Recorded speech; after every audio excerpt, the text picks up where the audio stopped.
Welcome student. 12th standard mathematics and statistics part 2 मध्ये आपला जो सेकंड चॅप्टर आहे ॲप्लिकेशन ऑफ डेरिव्हेटिव्ह्ज. तर त्या ॲप्लिकेशन ऑफ डेरिव्हेटिव्ह्ज मध्ये मिसलिनियस एक्सरसाइज 2 मधला जो सेकंड क्वेश्चन आहे, तर त्या सेकंड क्वेश्चन मध्ये जे थर्ड एक्झाम्पल आहे, तर ते थर्ड एक्झाम्पल आपण या व्हिडिओमध्ये बघणार आहोत. त्याचं सोल्युशन आपण बघणार आहोत. तर तो क्वेश्चन काय आहे? Find the equation of tangent and normal drawn to the curve y raised to 4 minus 4x raised to 4 minus 6xy is equal to 0 at point M.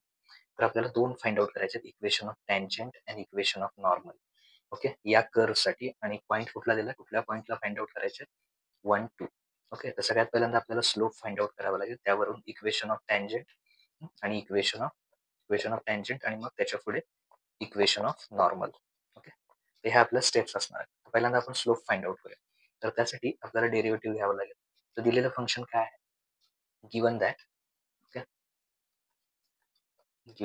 y raised to 4 minus 4x raised to 4 minus 6xy is equal to 0. तर first step काय करायची? याला differentiate करायचं. Differentiate with respect to x. Okay, तर y raise to 4 याचा index 4 आहे. तर 4 हा इंडेक्स पहिल्यांदा खाली येईल. आणि y रेस टू 4 चं काय होणार? Less than 1, y raise to 3. पण आपण इथे differentiate with respect to x करतोय आणि हे फंक्शन आहे y. किंवा फंक्शन मध्ये व्हेरिएबल कुठला आहे? y आहे.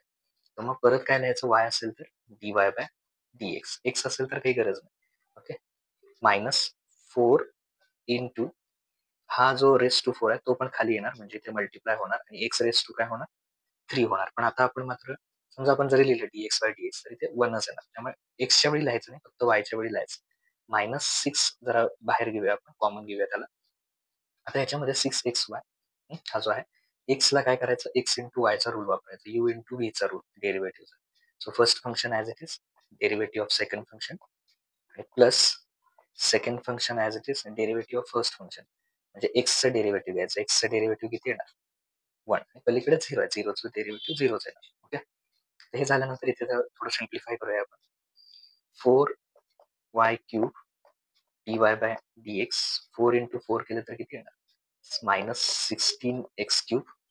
ओके, आता हे ब्रॅकेटच्या बाहेर 6 आहे, त्याने आतमध्ये मल्टिप्लाय करा. So 6x dy by dx हा मायनस आहे, मायनस आणि आतलं प्लस, तर मायनस होणार. 6 इंटू वाय इंटू 1 वाय येणार आणि त्याला 6, so 6y is equal to 0. आता ह्याच्यात ज्या dy बाय dxच्या टर्म आहेत, इथे इथे एक आहे dy बाय dx, इथे एक आहे. तर कॉमन काढूया dy बाय dx. मग काय राहील?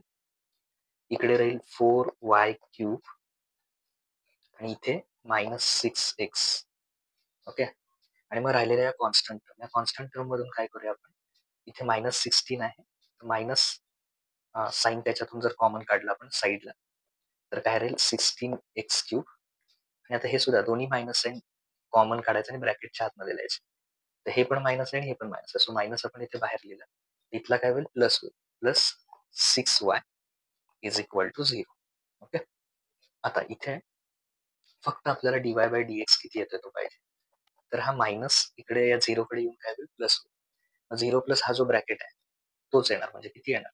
16x³ प्लस 6y अपॉन, आता हा पूर्ण ब्रॅकेट इकडे गेल्यानंतर हा जो आहे तो dy बाय dx ला मल्टिप्लाय आहे. तो मल्टिप्लायचा इथे येऊन कुठे येईल? डिवाइड मध्ये, म्हणजे डिनॉमिनेटर मध्ये येणार.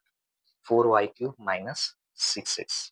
ओके, तर आता याच्यामध्ये याला सिम्प्लिफाय करण्यासाठी प्रत्येक टर्मला आपण 2 न डिवाइड करू शकतो, म्हणजे आणखी सिम्प्लिफाय होईल. सो 2 8 जा 16. ओके, 6 ला सुद्धा 2 ने डिवाइड करा. 2 3 जा 6.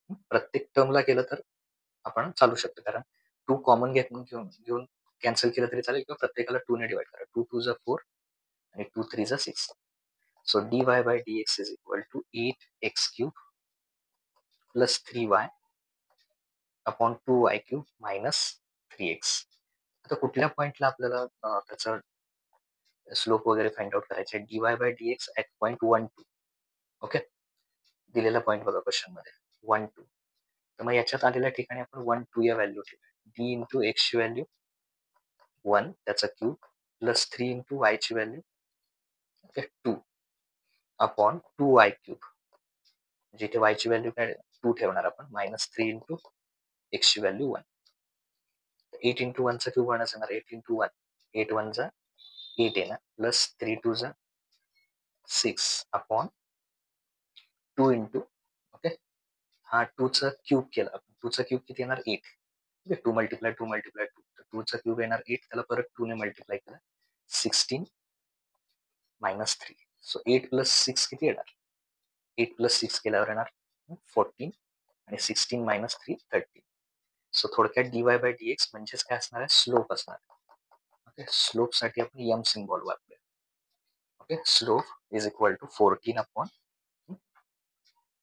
13 ओके तर हे आपलं स्लोप आला त्याला एम वन म्हणूया आता टँजंटच्या फॉर्म्युल्यामध्ये एम वन वापरायचा इथे एम वन लिहिलंय ओके हे एम वन आहे आणि नॉर्मलच्या फॉर्म्युल्यामध्ये आपल्याला एम टू लागतो एम टू म्हणजे काय तर याचा रेसिप्रोकल घ्यायचा ओके सो याचा रेसिप्रोकल आणि मायनस वन फॉर्म्युल्यात ओके सो ठीक आहे इथे असं करण्यापेक्षा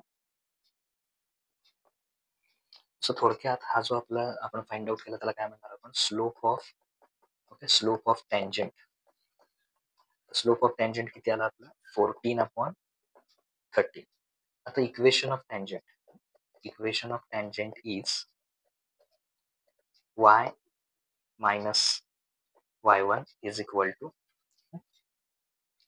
x minus y minus y1 m into x minus x1 therefore कुठल्या पॉइंटला सांगितलं आपल्याला at 1 2 तर at point 1 2 y minus y1 ची व्हॅल्यू किती येणार y1 ची व्हॅल्यू ठेवणार आपण 2 कारण या फॉर्म्युला तिथे y1 2 is equal to m into x minus okay sorry त्याच्या आधी m ची व्हॅल्यू स्लोप आपण फाइंड आउट केला स्लोप किती आला आपला 14 अपॉन 13 ओके हा आला आपला स्लोप m म्हणजे स्लोप आला त्याच्यानंतर x मायनस x1 ची व्हॅल्यू किती येणार 1 ओके हा डिवाइड 13 आहे तो इकडे येणार या दोन्हींना मल्टिप्लाय होणार सो 13 इंटू वाय 13y आणि 13 इंटू 2 म्हणजे येणार 13 इंटू 2 26 परत 14 ने आतमध्ये मल्टिप्लाय करा 14x परत या 1 ला मल्टिप्लाय करा 14 1 14 ओके सो आता सगळ्या टर्म इकडे घेऊया या साईडला तो 14 हा जो आहे इथे जस्ट मी 13y आहे तो इथे प्लस आहे तो या 14x कडे येऊन मायनस होईल म्हणजे 14x मायनस 13y ओके परत हा मायनस 26 पण इकडे येईल ऑलरेडी इथे मायनस 14 आहे आणि मायनस 26 इकडे येऊन काय होईल प्लस 26 आणि मग इकडे 0 राहणार लिहिताना आपण इक्वेशन इकडे लिहूया 14x मायनस 13y इथे साइन डिफरंट आहे सो सबट्रॅक्शन 26 मायनस 14 12 आणि ग्रेटर नंबरचं साइन प्लस सो आपलं इक्वेशन ऑफ टँजंट हे येणार this is required equation of tangent okay हेच आपल्याला पाहिजे होतं इक्वेशन ऑफ टँजंट आता आपण इक्वेशन ऑफ नॉर्मल जे येते ते फाइंड आउट करूया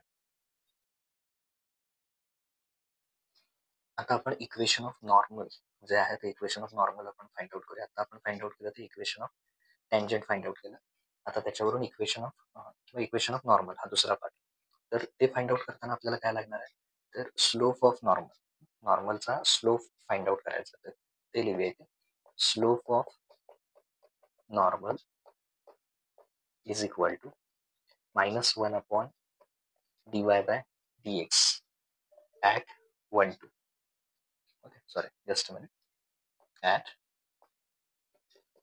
1 2 so -1 upon dy by dx at 1 2 तर dy by dx किती दिलेलं आपल्याला 14 अपॉन 30 तर मग त्याचं स्लोप काढत असताना काय करणार मायनस साईन राहणारच त्याचं हे जे आहे ते इथला फक्त हा जो 14 अपॉन 13 आहे त्याचा रेसिप्रोकल घ्यायचा म्हणजे तो वरती घेताना काय करणार न्यूमरेटर वरती येणार 13 अपॉन 14 आणि त्याला मायनस साईन येणार ओके तर हे काय आलं तुमचं तर स्लोप ऑफ नॉर्मल आता इक्वेशन ऑफ नॉर्मल हा part okay equation of normal is equal to same तसंच लिहायचं y minus y1 is equal to -1 upon हा जो आता आपण फाइंड आउट केला slope dy by dx -1 upon dy by dx at 1 2 into x minus x1 okay so इथे y minus y1 ची value 2 -1 upon हे सगळं कॅल्क्युलेट केलंय आपण वरती त्याची फायनल व्हॅल्यू किती आली -13 अपॉन 14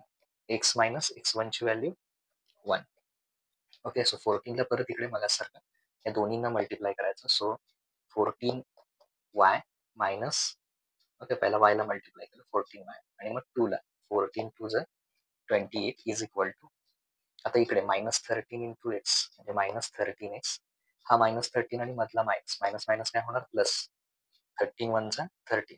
ओके, हे आल्यानंतर आता इथे -13 इकडे येऊन काय होणार प्लस, सो 13x हा किती आहे प्लस 14y, हा इथेच आहे, आपण याला काही फक्त -13x ला आपण इकडे आणलं 14 कडे, तर तो पहिल्यांदा 13x आला, 14y तिथेच आहे, त्याचं साईन आहे ते त्याच्या समोर प्लस, परत 13 आणि हा जो आहे हा -28 इकडे येणार 13 कडे, तर तो प्लस होईल. ओके, तर 13ला तिकडे आणला असं तरी चालला असं, so 13x plus 14y is equal to, ह्या दोन्हींची जर ऍडिशन केली आपण तर 8 प्लस 3 येणार 11 आणि 41 येईल. ओके, आणि हा प्लस आहे तो इकडे येऊन मायनस होईल, म्हणजे 13x plus 14y minus 41 is equal to 0. तर हे आपलं काय होईल, this is required equation of normal. हे कोणाचं इक्वेशन असणार आहे, नॉर्मलचं इक्वेशन असणार. दोन्ही फाइंड आउट केलं आपण, इक्वेशन ऑफ टँजंट आणि इक्वेशन ऑफ नॉर्मल.